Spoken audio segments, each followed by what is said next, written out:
And all right, we are live. What's up, everybody? Welcome to this episode of Campus Cuts Talk Show. Today, I got a special guest, and I'll talk about the definition of boss.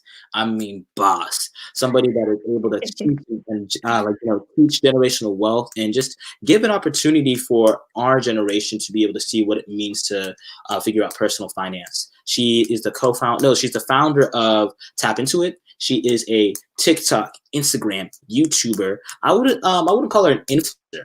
I'm just gonna say that she is changing the culture for sure. And I love everything about what she's doing. And she's super intelligent. Shout out to Taylor Price. Welcome to the show. Yes, thank you for having me. I'm so excited to be here. Yeah, I'm so excited that you're here. So I'll give you a little off air.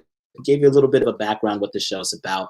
And first and foremost, just want to say thank you so much for just tapping in and for being on the pod. I really love your stuff. So I wanted just to see like, hey, if you wanted to be down. So now I introduced you, but I want you to introduce yourself. So what is basically your name, your year, your college graduates, but like what did you graduate? What did you study in? And then your hometown. Yeah, I'm actually so my name is Taylor Price. I am 20 years old. Currently, my birthday is May 15th. So when it comes around, you can hit me up again and maybe hop on another podcast. I am from upstate New York. So I actually go to the University of Albany and I have 3 more classes left until I finish my bachelor's in finance and management. I see some comments coming in here. That's pretty cool. Yeah. That's about me. I all came to this kind of like where I am today, like hopping on podcasts and being on social media and spreading the word about financial literacy, because I myself, when I got out of high school, I had no idea what to do with credit reports or credit score and what to do with my money. Like I was stranded and I had no idea what was going on. And I didn't want to be like somebody out on the street, like not knowing anything what to do or how to make and manage money. And I started a blog within my community, just a very small blog, but a lot of my friends were experiencing the same thing. And I have a friend in LA who was on TikTok when TikTok, was just that dance kind of app. And older people were like, I'm not going to go on there. My younger sister or brother's using it. I don't want to go on it. So I said, why not give it a try? I tried it. Eventually, I had this viral video about this necklace right here. And people were asking, oh my God, Taylor, how did you afford this necklace? It's a $1,500 Tiffany & Co. necklace. And I said, basically, I learned I learned all about financial literacy. I learned about investing in the stock market. I learned how to get a really great credit score. I learned so much stuff that only 6 out of 50 states in the United States require. And I'm not one of those states. Yeah. So that's how it kind of all accumulated today. I have a company called Tap Intuit, which was formed from that blog. It eventually grew into Tap Intuit, which is a financial education platform. And we also have Team Tap. So being a social media influencer, content creator, whatever you want to call me, I was thinking, hey, we have the hype house here. They're just all dancing, they're entertaining, but like, where's any of the education aspect? Yeah.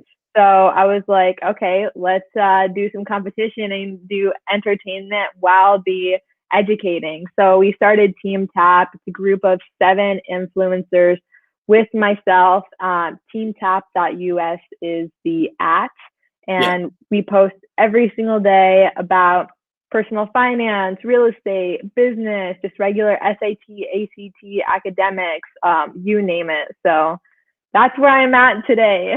Yeah, that's so dope just to see that, just the progression, because you basically, and like everybody said, like whenever you start producing content, whenever you're thinking about something, most of the time people tap into, hey, what would have I liked to see when I was growing up, when I was younger? And I love how you completely were able to transform that and continue to create it into a movement that is seriously like moving people's lives. Because I know just from my experience, I'm from Texas. I don't think it's in the curriculum of teaching personal finance. Yeah. Like in high school, it was nada. So it wasn't, I didn't get that exposure until literally last year, my junior year. No, last semester. before COVID, before COVID, Mm-hmm. and being able to get that exposure of, okay, what does it mean to be financially literate?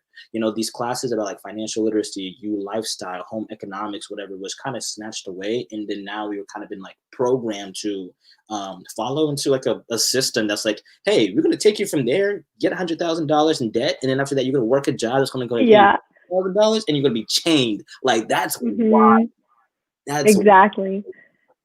Yeah. So that's so funny that you bring that up, because there was a TikTok recently that came out about student debt, and this woman's like, I came into college knowing that, okay, I had 80,000 in student loans, but she's been paying it off for 10 years, and now she has like 120,000 left to pay because of how interest works with it. Like, it's absolutely amazing to what people sign on and don't know actually like what they're getting into, or how college just lets it slip by without like taking a class or like a few week program before, like, okay, this is what student loans are about, this is, how you should eventually go to pay them off, kind of thing, right. instead of like waiting till after college to not pay them off, and then you get all this accrued interest, which means basically there's way more money that you have to pay off because the principal has just been growing and growing and growing because you haven't touched it whatsoever. But nobody knows about that because it's not talked about. Right.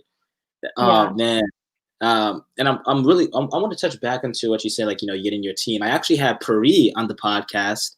Last week on Sunday. And Sunday. That's dope. Yeah, yeah, yeah. She was open to it too. I didn't expect it. I was like, oh shoot, I got two of like the biggest like TikTokers in terms of like finance, personal finance, or whatever, that are like, honestly like changing the narrative.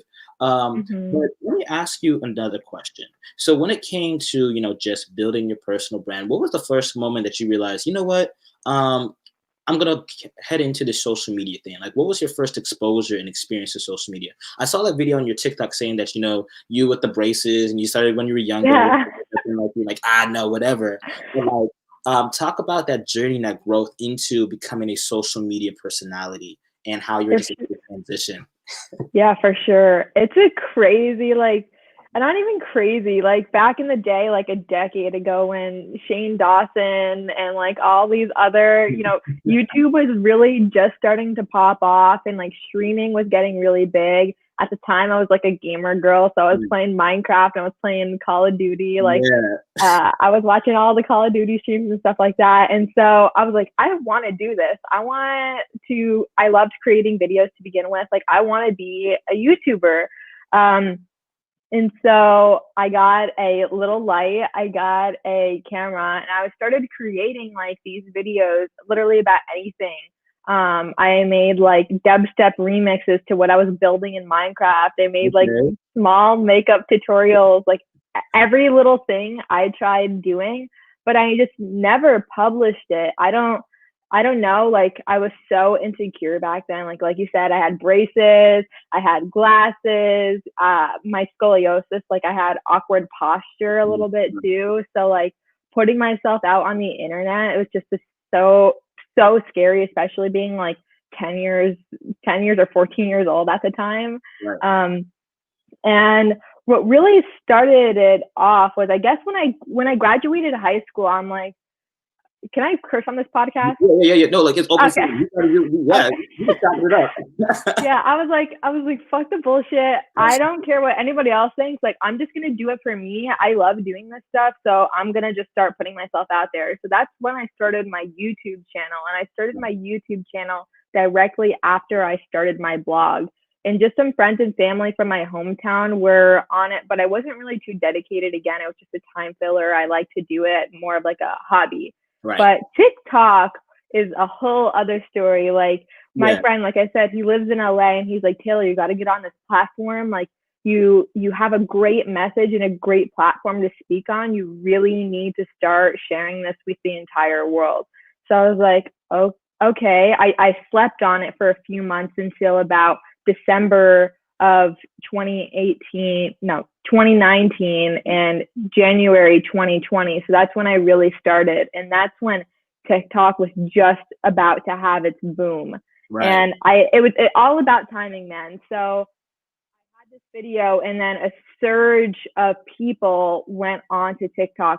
TikTok during Q1 of January 2020 has had the most downloads ever in a single app, more than Facebook, more than Instagram, Right. more than Snapchat, more than anything. And I think that's what really allowed me to get that like constantly viral videos from the very beginning. And from there, I've experienced like a massive amount of hate in the beginning. I was the first Yeah. female. Talk I was about the first. that. I wanted to ask you about that. Like, yeah, talk about that because like being that influence. Why the hate? Talk about that.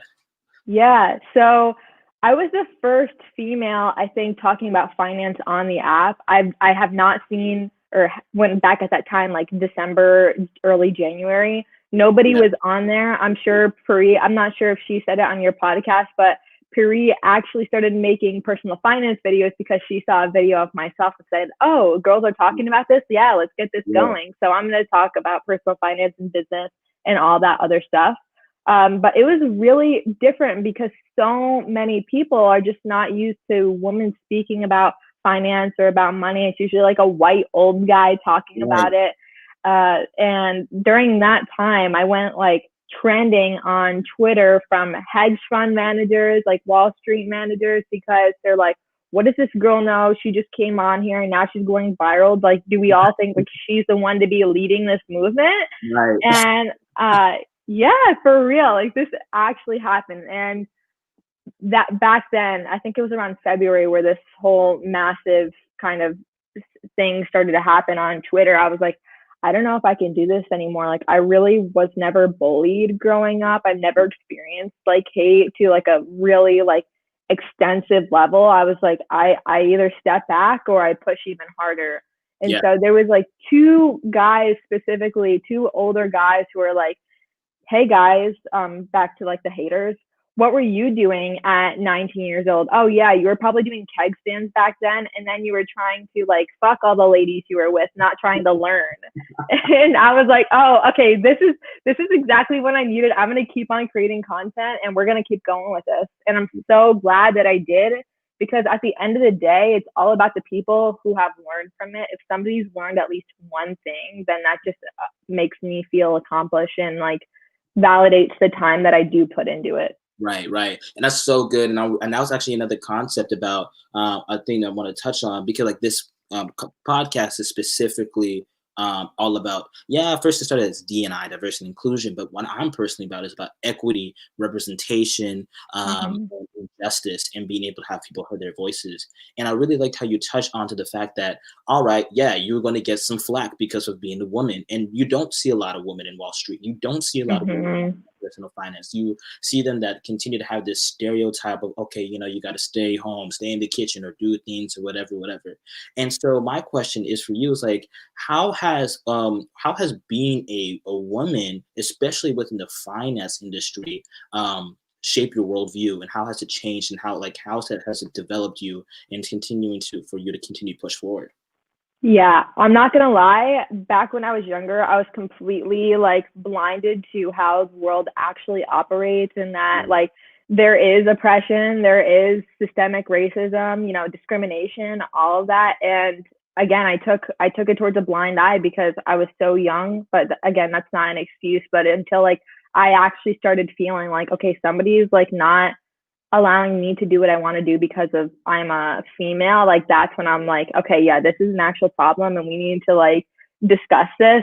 And Right. you can actually like see in Team Tap, like one thing that I pride Team Tap for being is like diversity. You Yes. take a look at like all these other houses, they started off as like all beautiful white people. I'm like, okay, this is not realistic. Like people are like normal sized. There's blacks, there's whites, there's Indians, Asians. Like you're forgetting like a whole race of people here. Like we need to all have our voices and make this like diversity filled content house. So I love that this podcast is all about that. Yeah. I think that, and you are so absolutely correct about that because when I saw Team Tap, I'm just like, oh, okay. When I saw everybody, like, I was like, dang, they're really about Yeah. it. I was like, oh shoot, man. Like, first of all, I'm like, okay, how can I get in here a little bit? I was like, Yeah. that's not my lane. That's not my lane. I'm just gonna chill. I'm just gonna observe from the background. But I love what you're doing with like I follow Tadani. Is that her name? the girl from Canada. What's her name? Your Katie, yeah. Yes, yeah. I saw like y'all starting what the finance and started seeing how you move Mm-hmm. it. Sound like your friend that's doing real estate. Saw the guy that was talking about academics and Yeah, Eric. yes, I was like, wow, this is so dope. Like in terms of being able to curate and create a community. So now, when it Mm-hmm. comes to being able to get all these moving pieces, what does creating community mean to you? How does one effectively create community, especially in our generation, where everybody is trying to figure out a way to belong, but also trying to like stand out and try to be unique? Why is it so important for us to find that community, and how are you creating that? Yeah, so like I said, a whole bunch of I with Team Tap, there's a whole bunch of different people from different backgrounds, some of lower class, some of higher class, different locations, different ethnicities, different religions, different nationalities. All of that comes into like this one whole pot where people can say like, okay, yeah, I relate with Tadia because I'm a Canadian, or I can relate with somebody else because I'm a female wanting to go into finance. Or we take a look at somebody like Eric, who really loves the college system, but then you have Daniel, who really doesn't like the college system. So there's like so many different people, but at the end of the day, we all come together. However, it's all about that relatability, and what makes a community, I think, is like having that similar background, either interests, ethnic background, anything else that starts to create that community. Then it's up to you to embrace that and say, okay, I love this. This is what I'm all about, and this is what I'm going to go for. Yeah, that's so good. That's so good. I'm actually want to backtrack a little bit. And Mm-hmm. your friend told you before going on TikTok, like, you had a great message. Yesterday I was doing a little consulting call with a friend of mine. She wanted to ask about personal branding, right? So for you, for Taylor Price, um, like forget the like, yeah, you built up your business, right? But who are you? People always ask like, okay, what do you do? Yeah, I'm like this, I'm this, I'm that. But in the core of who Taylor is, like, what is it about Taylor? What moves you? What drives you? And what is the thing that you want to continue to share to the world? Like, what is your personal brand away from Tap Into It? Yeah, I think it still comes back to that closing the financial literacy gap. Like, I am in a generation, and this is also everyone. I always bring it back to Tap. Everybody working at Team Tap has and Tap Into It has come to the realization that like this is a huge problem. If we don't deal with this in our generation, our children will. Student loan debt is going to get even more massive, credit card debt, mortgage debt, everything along those lines. And who knows what economic status that will lead us to. Like, who knows if we'll even be a United States? Because at the end of the day, money is a huge motivator for a lot of people. And if people don't have it, or if people aren't able to access it, or are basically enslaved to this debt, then who knows, like, at the end of the day, like 30 years from now, 50 years from now, what's going to happen.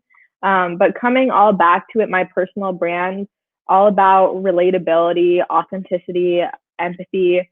With my spinal fusion surgery, I feel like I have a bigger picture of like, I fucking lived through that shit. Like, people have Yeah. not, yeah, people have not experienced some of like the medical illnesses at my age that I went through at 14. And I think that allows me to convey my message a little bit more not even professional, but like, okay, yeah, she knows what she's doing. Like, she's been through it.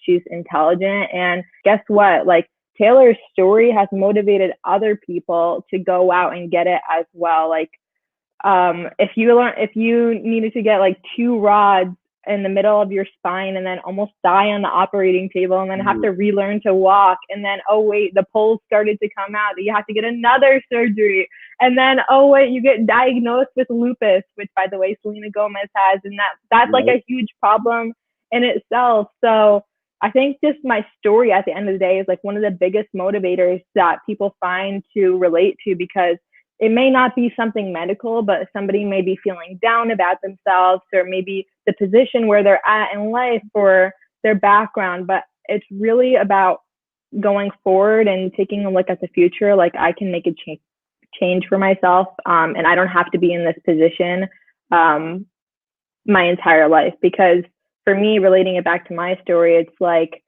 okay, I could either have used a walker, or I could have actually hustled through it and relearn to walk and be, a normal, almost normal, like individual, like walking normal and, doing the regular athletics and all that kind of stuff. Yeah, yeah, that's good because I remember I have been in a similar situation, and I know people like so. My mindset at this point, I'm just like, yo, the worst thing that can happen is you die. Me, Mhm. I'm a believer, whatever. Like I believe in Jesus, but I mean, I'm open to everybody. So biblically, I'm supposed to go to heaven if I believe whatever, whatever. But like legitimately, the worst thing that can happen is that you die. So why not Mhm. go after your dream? I mean, it sucks like because I had a conversation with my friend Kenna, and I said like because he had a similar experience. He was in a car accident, whatever, whatever. I was in a car accident. I've had other crazy stories of nearly dying so many times, and so now it's in the sense of okay, um, if the worst can happen, you don't have to almost die, but there's something that happens in you, that fire that burns when you're like, yo, like, as Gary Vee said, it's Mhm. one life to live, and you're either coming back as a tree, as a shoe, or whatever, or you're not coming out here at all. Like this is the only life that Mhm. I'm here.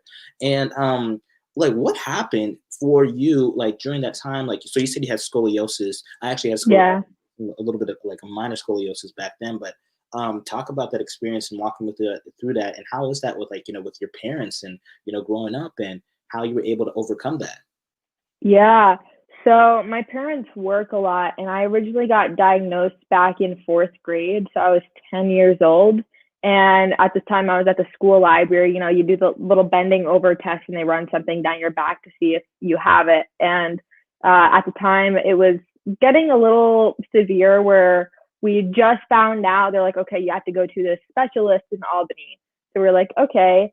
My parents and I then went like a few weeks later. I don't know the exact time date, but we ended up going in, and my doctor, Dr. Carl, he's like, okay, well, I want to see you in 6 months to a year because we have to follow up on this. Like, you're a pretty young girl. This usually doesn't happen until puberty age for females, at least. And so we were supposed to go back a few months later, but my parents got really affiliated with work, and it kind of just got pushed off to the side. They were just a lot of hard times back. 2010 was like a really, really difficult time for a lot of families with the recession. And my family was one as well, too, to really take a hit on that. And so like my medical I don't know, background and stuff kind of got pushed away until it was eighth grade, and I was on the volleyball team, and I'm like, Mom, I can't breathe. Like I struggle to walk every single day. My back hurts every single day. Like I can't do this anymore.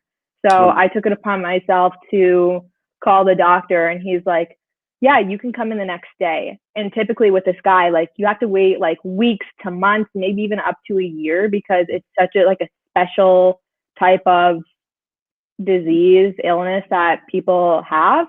And I got in that next day, and he's like yelling at my mom and I, why didn't you guys come in years before? Like some of this stuff could have been prevented. You could have had like one of those braces. I didn't get any of that opportunity. He's like, you have heart and lung failure. This is the reason why this is the reason Whoa. why, yeah, Oh, for real, this is the reason why you're like having really hard time breathing, your back hurts all the time, you're overall just really feeling like extremely, extremely in pain and ill.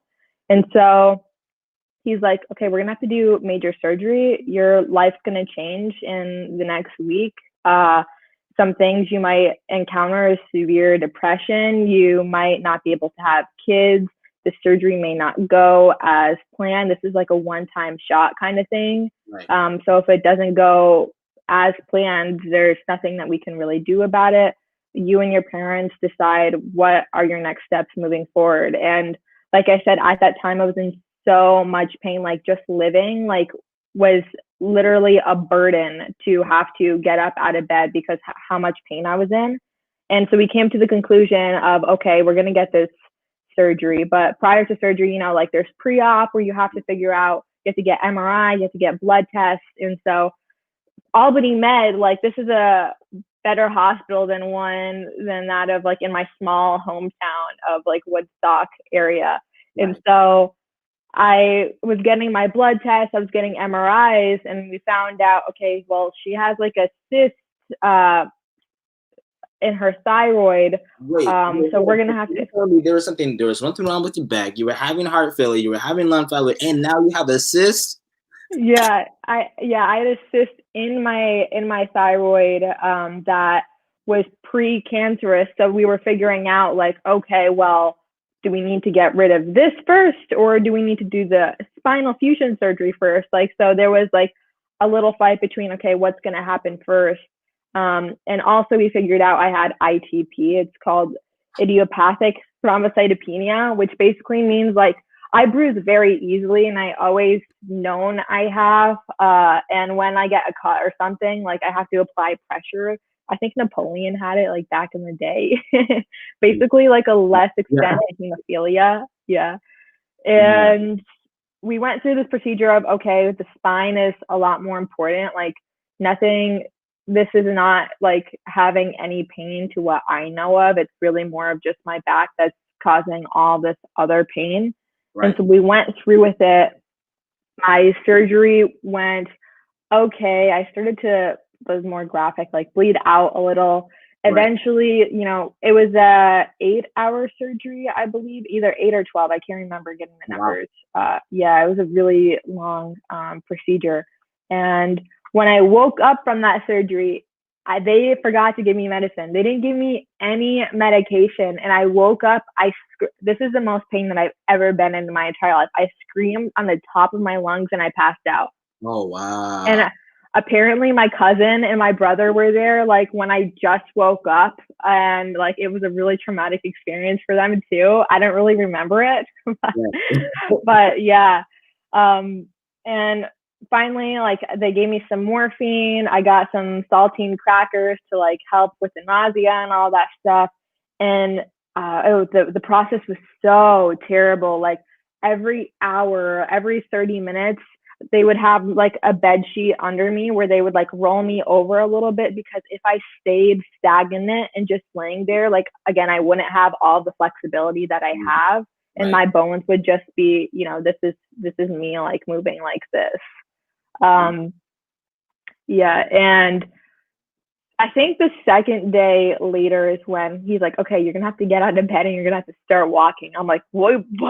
So like, don't I have like a few weeks to like lay down and recover or something? He's like, no, you have your bones again. The calcium's going to start building up, and you're not going to have the flexibility if you don't start walking tomorrow. Yeah. And I was like, oh my God, like I cannot believe like I had to do this. Yo. And yeah, I first started off with a walker for the first week. Eventually, I got to 2 nurses' sides where I was taking like little by little steps in like the ICU. And honestly, it motivated me to continue going on, being in a pediatric ICU, because other people were in comas. Like they who knows if they were going to be able to get up. Like at least what happened with me, like that was scheduled, and like I knew I had to go through this. But those other parents and those other families, like they didn't know if like their child was going to live or not.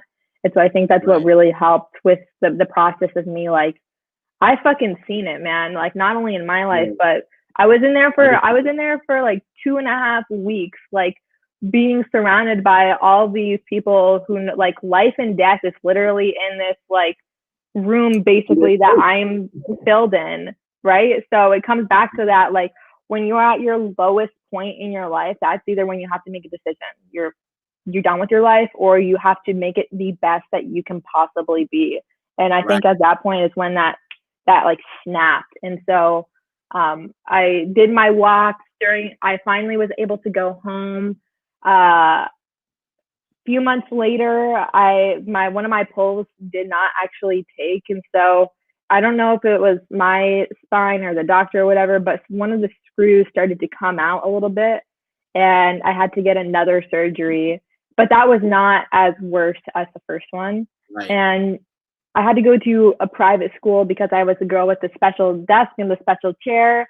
Yeah. This is eighth grade, so I was transitioning from eighth to ninth grade. So you can only imagine how that like must be. Like people are like, high school are the worst years of my life or the best years of your life. And for me, it was like, oh God, like it was all right, but like yeah, I had to have a special chair for my freshman year. Yeah. I wasn't able to do gym class and all that stuff. People had to carry my books for me. They had to carry my backpack for me. Like I could not lift up anything more than 5 pounds. It Wow. was really, yeah, yeah. But fast forward.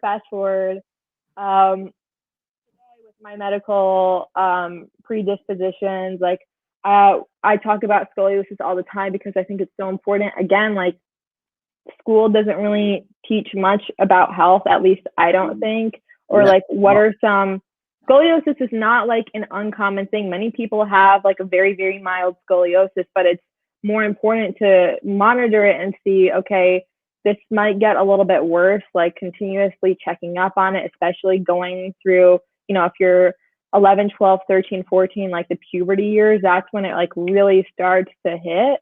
Right. um yeah, so that's a little bit about my medical medical illness, and I don't think that like the hate that I experienced online, like it all like connects with one another. Like Mhm. if this didn't happen, then I wouldn't be able to do this, then I wouldn't be able to do this, then I wouldn't be able to do this. Yeah. Because when I was back here getting my surgery, I wanted to be a neurosurgeon. Like I went to Mhm. Hofstra University. I did a internship across the United States back when I was like 16 years old because Yeah. I thought that since I got the surgery myself, I was going to be able to do it the best that I can. I understand what my patients would have been going through. Right. And it like really pushed me until when I first started off in college as pre-med, I figured out like I can't bend over and my back was already hurting. I can't bend over and take a look, like, and especially if you're near the spinal cord, like one tap, you're done. Like you're paralyzed for life. Yeah. I'm like, I don't want to deal with that.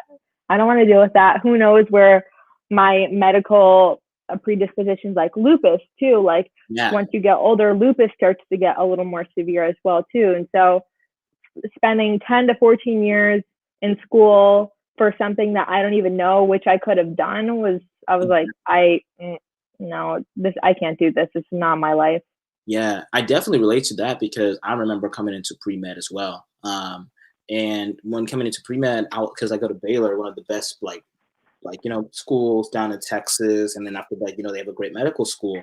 And I was really sitting there, and I mean, because I wanted to go to pediatrics, Mm-hmm. thereof, and I think it was important. I was like, I'm fairly great with kids. I'm great with kids. That's amazing.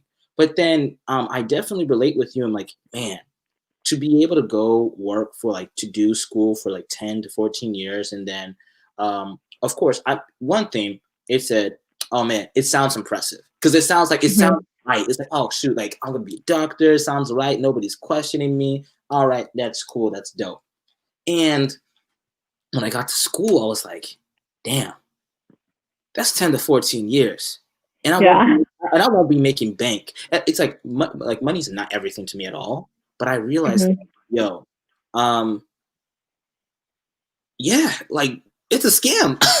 if you Again, the student loans. Yeah, the student loans too. Like, you know how long it takes to pay that off too? And so many doctors have miserable lives. Like it takes up it basically takes up your entire life. So if you're not dedicating your entire life to helping people out, which right, I appreciate so much, all the doctors that are out there who maybe are going to listen to this one day. yeah, But it takes a really, really special person to do that because there are sacrifices that come with it too. Like you may not be able to spend enough time with your kids or mm, your family. You're going to be dedicating like a big chunk of your life going to school for what? Right. during those times. Like so much studying and not for me, not for me. Yeah. And I just want to say that, man, your story, like, man, that gives like, I hope it gives that gives me, but I hope it gives everybody else a better perspective in who you are. And like, I love, like, this is exactly what the show is about, like making sure to peel off the layers of like what people might think a person is, but then now it's like, oh, yo, like just from this our conversation, like, oh, I never knew that about Taylor. I never knew that about Tanaka. I never knew about this person's guest and the reason why they are motivated by what you do, right? And so, one, like, kudos to, seriously, like, thank you for being alive. Like, like, but honestly, like, Thank thank you. you, because that is, I can, ooh, that's tough. That is definitely tough, and you're a fighter. That's amazing. Um, Yeah. Now I want to move on to a little bit about, basically, about how this year has been for you in terms of COVID-19. You know, we see that a bunch of people during the COVID-19, we saw a bunch of billionaires make bank on a daily, and we also saw like radically people not being able to pay rent, people being able to be evicted, people whatever, all this Hmm. stuff. How affect you, and also this model, and like, and how has that been? Like, what, like, I know you're a trader, like, we're like, I'm in trading too, you're a trader, so like anybody that's in day trading, options, whatever, like they've done very well if they're able to follow the path and they're okay. But yeah, I wanted to get your perspective, like, about COVID-19. Like, now it's September, like, you're here, we went through that, or we're still going through that. How's your head? How you been? Yeah, so far I've been doing very well. When it first kind of started coming out back in, January was one of the first times that we heard about it, but we really didn't take it seriously until March, early March, end of February.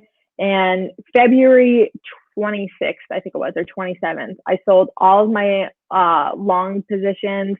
I was like, guys, you need to listen up. Like, this is a severe, I've not heard of anything along the lines of this illness. Like, remember, I had that kind of pre med background, so I know a little bit about like uh, all that kind of medical stuff. And I sold all my positions, and from there, that's when the market started to tank, and that's when Robinhood was shut down for the. They didn't account the leap year, and they ended up crashing, and so many other people lost money because of that. Right. Then we had that market bounce, which honestly, I did not really see that market bounce coming back the way that it did. I thought we Right. were going to head down a little bit further. However, I think we're just starting to see the tech bubble burst. A lot of people's portfolios have gone like sliced in half because so many people are invested in like the FANG stocks, Amazon, Apple, Google. Yeah. Yeah, exactly, exactly. But for the end of the year, I think that it's going to get worse. I don't think it's going to get any better. Ooh, Especially with the election. yeah. It's an election year, so it's Mhm. going to be a lot more volatile than usual, and I think it's going to continuously head downward. Wow. Okay, guys. Market analysis by Taylor. Go down. But I mean, but at the end of the day, though, I think one thing that we have to keep into consideration is, like, I know a lot of people are like, oh man, in the short term, we're like, well, people are freaking out. But I mean, of course, throughout history, I love Graham Stephan, and I love how he's like, don't, guys, just buy the dip. You're gonna be Yes. fine, because throughout history, we've always been on an upward trend. It's not Mhm. like we're gonna about go all the way down and whatever. We're on. I would think that we're in a recession right now. Mhm. I think, yeah, we're definitely in a recession now. Most people don't want to say that because they're afraid, whatever. Like, oh my gosh, but I Mhm. think what COVID-19, it's been the shift. It's like, it's Mhm. definitely Darwinism at display. Like, if you were prepared, if you were doing the work, if you said that you were on the stuff that you're going to do, you will continue to thrive. If you were just out Mhm. here trying to flex or anything of that, you're being exposed. Like, it Yeah. exposed it exposed the real and the fake. It exposed There was Yep. an explosion of exposure of, man, like, y'all were really sleeping on yourself, because I think a lot of people could have been as prepared. And I mean, of course, we have to live life in the moment, but there also has to be, rather than living too stuck in the past, you have to live in the idea of like just a little bit of like a future, have a foresight of what is going to happen. And we Mhm. just AI. People are going to lose their jobs. Now we're seeing the shift. Okay, everybody who had an online store, brick and mortar, going down, being taken by Amazon. People are playing real life Monopoly. Like the 1%, they're playing Monopoly. And then everybody else Yeah. realized, yo, I thought I was safe. I was comfortable. Nothing in life is guaranteed. Everybody got Yep. snatched. Yep. Yep. There are players and there are owners in this life, and definitely people found out that they were players and not owners when COVID came out. Mm, mm, mm, mm. And now, Yeah. in your eyes, what do you think? What kind of solution can there be for people to have an ownership mentality? Like I don't think anybody, not everybody needs to be like an Elon or a Bezos or an Oprah or whatever. But how do you think that people can be equipped themselves in a way that's like, hey, they don't have to be played. They don't have to be played, or they don't have to fall for the idea of being played. Especially, I think us college kids now, because I think we're just now seeing like a transition within education. I mean, online education is going to be the future, and Mhm. I hope that people are able to wake up and realize, one, you can either drop out, go to community college, get your little dean thing or whatever, maybe get some credibility.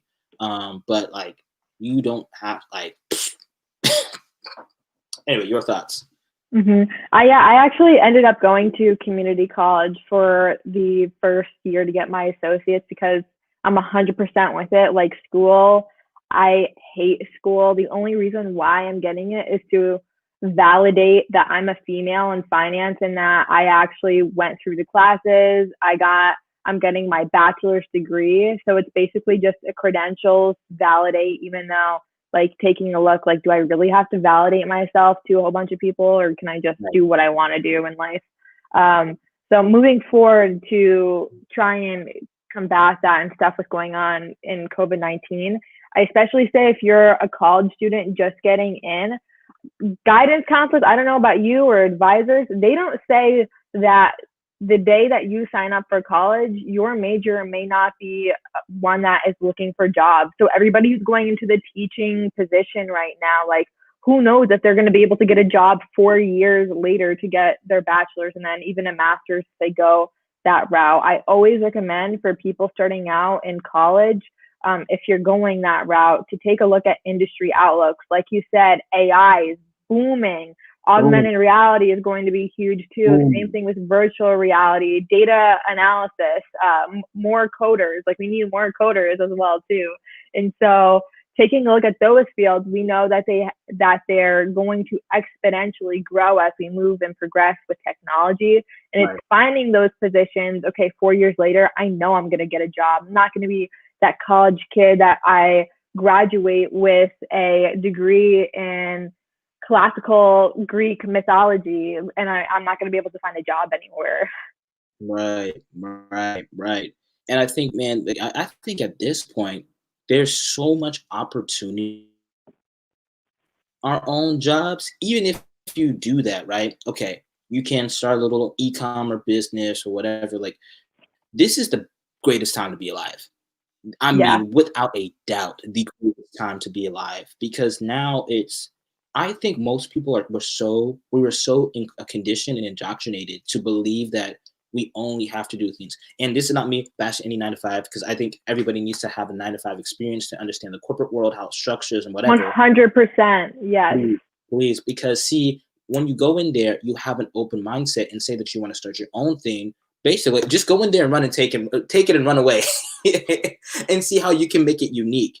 But the number one thing is, I think people need to figure out is what type of value do they bring? Because I think, well, no, I know that each and every person brings us a unique value or mindset. It's just that most people haven't really tapped into it because one, either their environment, or two, they haven't necessarily been pushed to the point where they're able to find out like that self-actualization because of Mhm. so much, because we've been fed these, to be honest, lies. Yeah, like growing up, like everybody receives a trophy nowadays because the kids who don't receive a trophy are going to be crying and like, like there's that's just the way that I feel about it, like especially with education. Like for some reason, everybody needs to be rewarded nowadays. Like there's a certificate for everything, instead of like the top of the top. And at the end of the day, there's opportunity for everyone. It doesn't have to be all about smarts. It can be, like you said, like starting your first e-com store or doing whatever side hustles that you want to do. Right, right. Yeah. And now going to the idea of hustle, you're an entrepreneur, and I think everybody right now it wants to be an entrepreneur, or they claims that they are. What do you think? Like, what are your thoughts about people just like, hey man, like I'm an entrepreneur, whatever. Like, yeah, like I'm going all in. um, and then after that, I have another follow up question about just entrepreneurship and health too. Mhm. Yeah, so my when I first started going into the business world, I had a job. Like I had a 9 to 5 job, so I understood that I don't ever want to do this. Like I want to work as hard as I can. I gave up my entire social life to learn investing and trading, to go a little bit dive more into real estate. Again, I went into I was doing school at that point too, so I literally had no time to um, build up my social life a little bit more. And entrepreneurship, like if you go to LA and you say that you're an entrepreneur, you either have no job or you fail. And so going back to starting off, I think it's important, like you said, to have that 9 to 5. Pardon? Wait, did you say no job or you fail? Yeah, if you go to LA, that's basically what people think. If you say that you're an entrepreneur, like an entrepreneur's to still back over more near the West Coast is like, okay, yeah, you're trying, but who are you actually? Um, Yeah, that goes into more of like the who you are culture type of thing, and I'm not going to talk to you if you're not this person or you do this thing.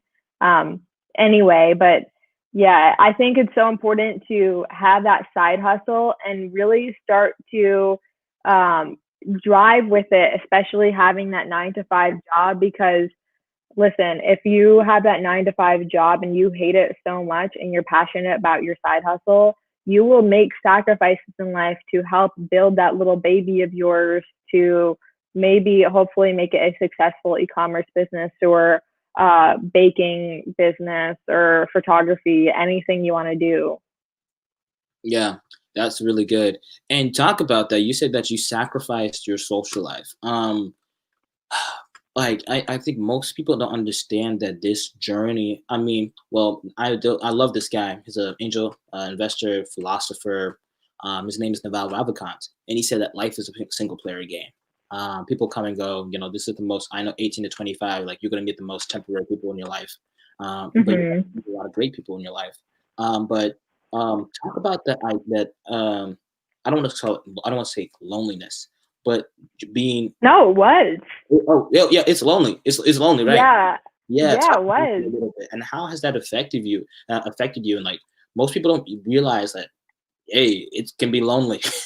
Yeah, for sure. Like, oh my God, it got to the point where, so we've always grown up with dogs in our family, Right. and my dog had passed away, and there was like this solid point of a few months where like, okay, we didn't have like any friends. Like, obviously, like I have my brother and I have my parents and like some of my cousins or anything like that. But like when I was inside working, and then when I got home to work in my business, and when I got home to continue studying these outside things along the lines of like finance and personal finance and business and real estate, like stuff that they don't teach. I said, like, guys, I can't make it tonight. Like, I can't go out tonight. I got stuff to do. Trust me, this is going to work out in the end. I'm not going to regret going to those parties and doing all that stuff. And like you said, it gets lonely. And I really started to hit hard like after a few months. I'm somebody who loves to be around people. It's just so comforting to me. Like, I don't know how people like to stay in their room all alone. I'm like, even if you're in the room, I'm like, okay, this is much better than me just being alone. I'm a real extrovert. And Yeah. so I decided to get a puppy to help combat that. Seriously, her name's Coda. Yeah. She's 18 months old now. She's an Akita. She's a brown Akita, and a lot of people take a look and say, "Is that a bear?" She's really cute. Oh wow, wow. So do you have friends? Because I know that's one question that I know that I'm growing up like see, I love people and I know that okay, you're gonna live by yourself. Like me, I would consider myself an ambivert. Like, I can Hmm. chill. I can also like, hey, I don't need to be around people. I can get energy myself, but I love being around people. But I know as we're like now approaching quote unquote adulthood, I'm like, okay, first off, I went to all these seminars and I went to all these like conferences and whatever. And the number one question is like, what? Okay, one, what do you do to have fun? And two, do you have friends? Like, how do adults make friends? How do like, people that are entrepreneurs, whatever, how do they make friends? So, how are you making friends? Online, like all of Team Tap is basically my family now and my friends. Like we talk on a day to day basis. You realize like once you get out of high school and even some parts in college, you're not gonna find friends until you put yourself in a place where they have similar interests as you, which might be if like you're in a certain major and you're maybe in a business frat and you find some friends within a business frat. For me, it's just a lot easier online. We've all been to LA and we've hung out and stuff like that. And also my family too. I have a really, really close family and a lot of cousins that I'm really good friends with too. So I don't per se like need to go out and find those friends, although I do believe networking is extremely important. However, I have my back circle, my family. I have those friends that have the same interests as me. And, it's 2020. Like, we can't go out anyway. So, might as well make friends online. Right. That's I mean true. Because I remember back in the day, like on one of my favorite albums, and one of my most impressionable albums that I really soaked in was Childish Gambino because of the internet. And Hmm. man, Childish Gambino because of the internet. You look going on World Star, you going on Twitter, you going on Reddit, you going on Snap. It's like funny. It's like, oh, our kids, I know for sure. Like, or my like, I have a little sister who's 4, and I mean, Hmm. 21 scene 4. She's over here with her little TikTok friends and whatever, and like my sister Azuva, she's 10, playing Roblox video. I'm like, oh shoot, even or Corday. He met White on YBN Ymir, whatever, through Xbox Live. And Hmm. most people are like, oh man, go outside and read a book or whatever, or go outside and play. But now the internet has become a playground where it's connecting and bridging the gap for a lot of people to continue to find what they're interested in and be able to find that community. And then after that, they meet up and like, oh my gosh, we had a live event. Like, I didn't know that you liked them. I didn't know you liked them. Boom. Exactly. Yeah, it's definitely, I like you said, playground. It really is. Like the internet is a playground for a lot of other people. Like, yeah, Xbox esports is a huge community. When I was playing Xbox back when I was 10 through junior year of high school, I was meeting people on live. Like we were saucing it up, playing like MW2 and Black Yeah. Ops and all that stuff. Yeah, it was a fun time. It was a fun time. Oh man, fun time. So now, what do you do for fun now?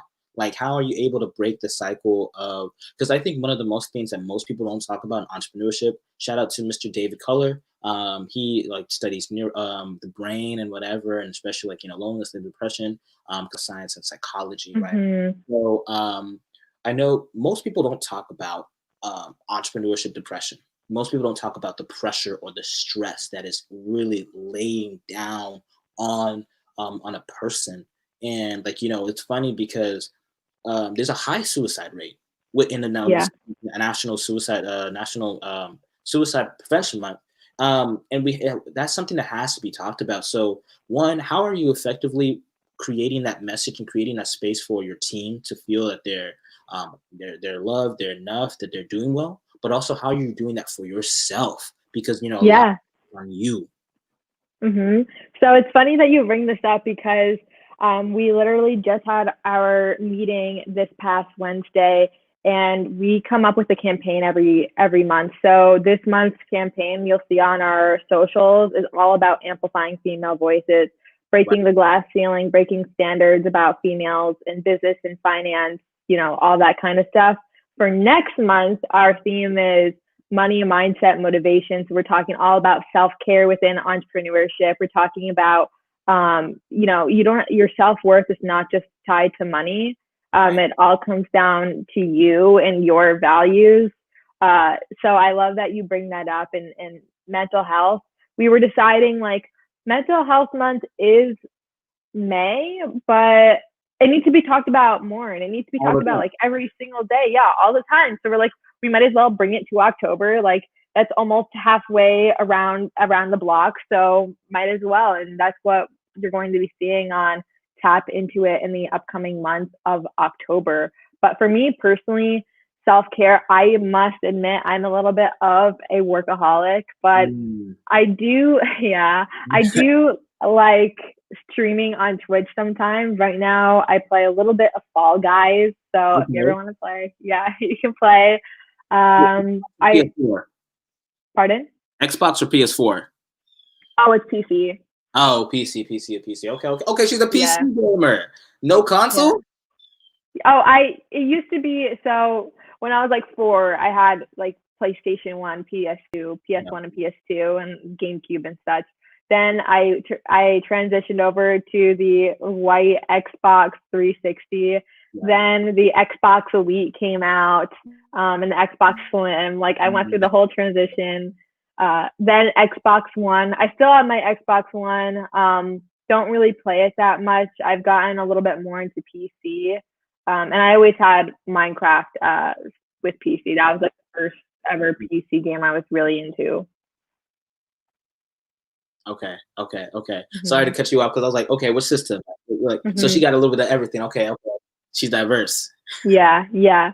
Other than that, I do like creating content, but I like creating it on my own time. There's like Right. you said, this pressure too, with especially with social media that, let's say, holy shit, you've been posting every single day since February. Like this one post that I don't post for today and I want to take a break might affect the algorithm and they might not promote me as much or this other thing. So there's like that mental like tie of like, okay, if I don't want to post today, I don't have to. So what I do to kind of like combat that, and I'm telling my friends about this too because they're going through like similar stuff. Like, hey, how are you not experiencing burnout?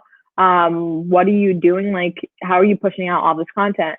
And I have on days and off, like on stage days and off stage days. So on stage, I'll pump out like 10 to 20 TikToks. I'll maybe film like 2 YouTube videos. I'll maybe do a little bit of makeup, not anything like too dramatic or anything. And I'll edit it. And so when the next day rolls around and I'm like, yeah, I don't want to film any content. All I have to click is post. I already filmed it yesterday, and we're good to go for the next few days. And that's what I'm doing right now. And I do it on the days that I want to create content because I am a creative person. I love doing it, and that's somewhat what I do for fun as well. Right. But it's just making those days for sure. Like, okay, this is today. You're going to be doing the filming and stuff. Right. I love how you were able to mention about the on days or the on and the off days. And I think yeah, you definitely are true. Like, so how do you not get caught up with social media? Because I know because there's a very famous Prince line or very Prince. There's a video of Prince saying that don't let the computer control you. Like control the computer. Don't let the computer control you. Like the Matrix. And I know a lot of people have been dictated by just code. Like their value is in numbers or likes or whatever. And it's just code, y'all. It's just code. Like it's just code. Like it's not that serious. It's not Mm-hmm. that deep. So what are some of the mental strategies that you take like that you implement and say that, hey, detaching your self-worth away from the social media numbers, like making sure that my value isn't in that. It's a part of who I am, but it's not all of who I am.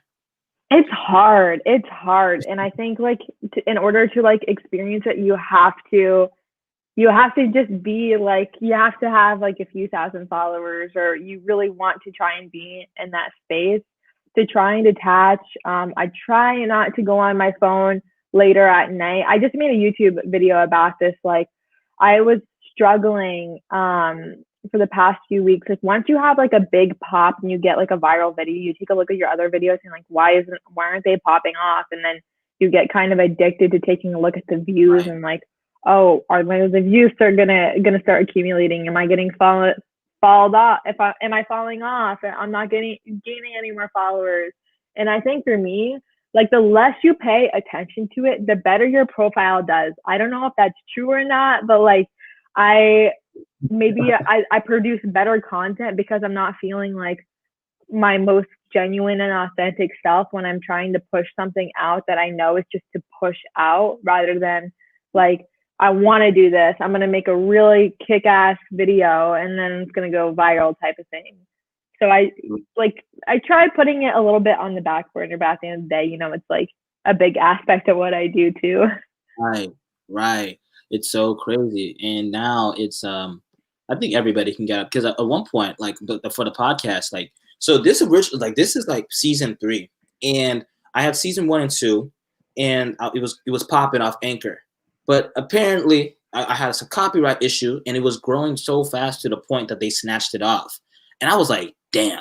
Like I was like, what the whoa? I got the email and I was like, dang, because I was like, oh, it's growing. But I really felt like that was one for me a very great coincidence, but like from God saying, hey man, like yes, you're doing great, but remember, don't focus on that. Focus on the mission. Focus on sharing other people's stories. Focus on this. It's not about you. You're just a vessel. You're just a vehicle, and you're allowing people to, to be reached. That's amazing. But again, and that was such a good wake up call because I was like, oh man, okay, what can I do? How can I make it? How can I make it? Like whatever.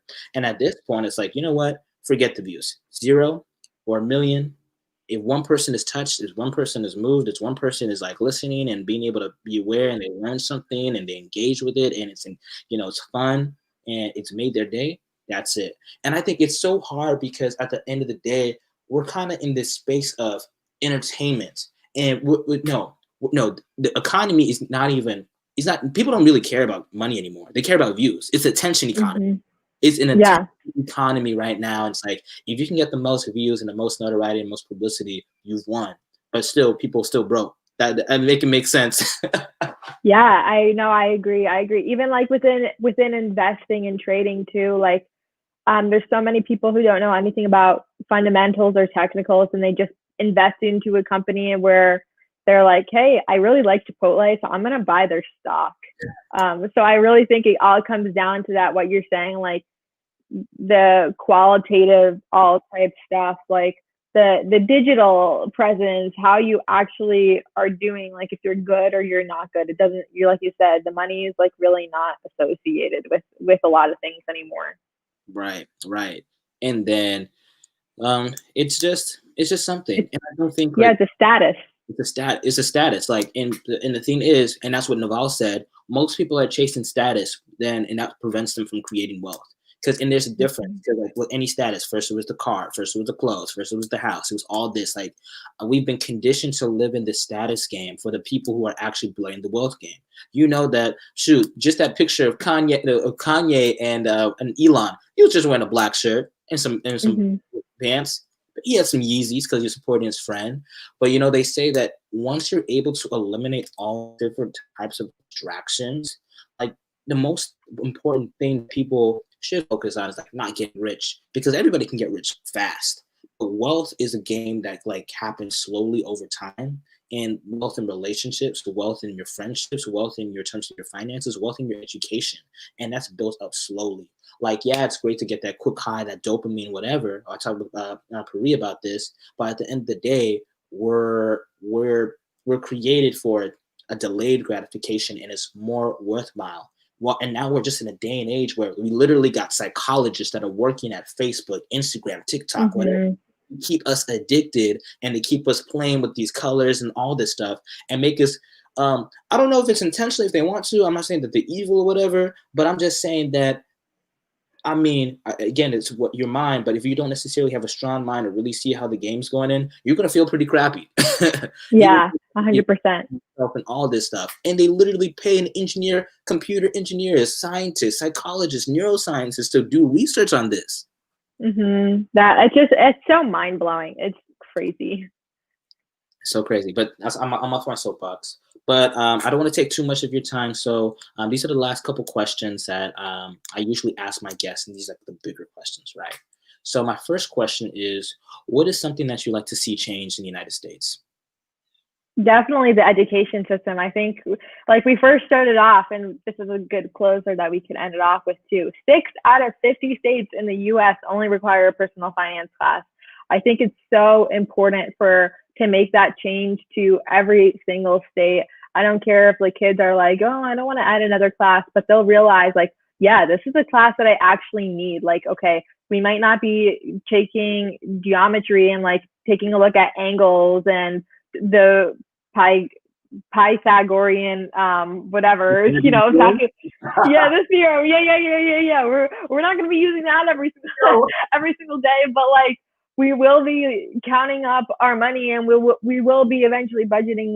We'll be building credit score and all that kind of stuff. So yeah, that's for sure. Okay. All right. Second big question. Um, what are three things that you would tell to your hmm, you're 20 now? Let's say Yes, 15-year-old self. just keep going. Keep going. Things are gonna get better. Okay. That's the like so that's it. Three things? Those three things? Or like just keep going? Yeah, keep going. It's gonna get better. Yeah. Okay. That's good. That's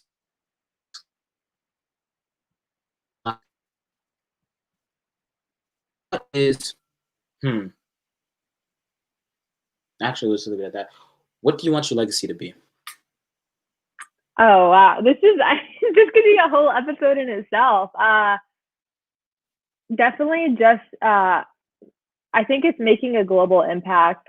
And right now, we're the way that I'm headed is more of like the financial literacy type, closing the financial literacy gap.